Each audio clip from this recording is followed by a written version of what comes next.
Nous sommes le 21 avril 2017. La signature de l'accord de Guyane met fin à 33 jours de grève générale. Un accord qui confirme le plan d'urgence à hauteur d'1,86 milliard d'euros. L'État s'engageant à examiner en priorité un plan additionnel d'investissement et de fonctionnement de 2,1 milliards.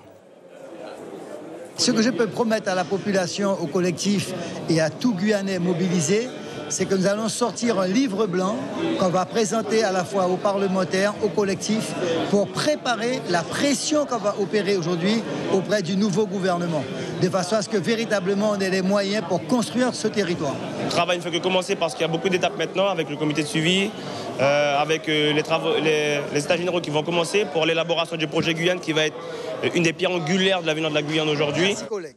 Parfait. On va y arriver. Des états généraux dont les contours sont définis le 14 octobre 2017 à l'hôtel territorial de Guyane lors d'un congrès extraordinaire ouvert à la société civile.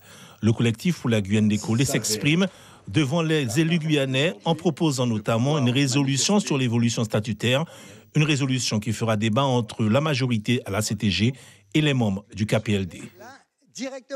Après avoir consulté la population qui a participé aux états généraux, s'il s'avère que nous constatons que le cadre institutionnel actuel n'est pas approprié, à l'issue de l'adoption du projet guyanais conformément aux dispositions de l'article 72-4 de la Constitution française, le Congrès des élus de Guyane saisira le gouvernement de la France d'un projet d'évolution statutaire et institutionnelle. On ne délivre pas un projet tout fini et qu'on présente cela à quand même une représentation qui a été investie lors de suffrage universel. Une résolution qui ne sera pas soumise au vote pour des raisons juridiques. Le reste de ce congrès très technique a été consacré aux États généraux. Mieux que le Guyanais pour défendre les intérêts. Des États généraux qui débutent un peu partout en Guyane dès la mi-janvier 2018.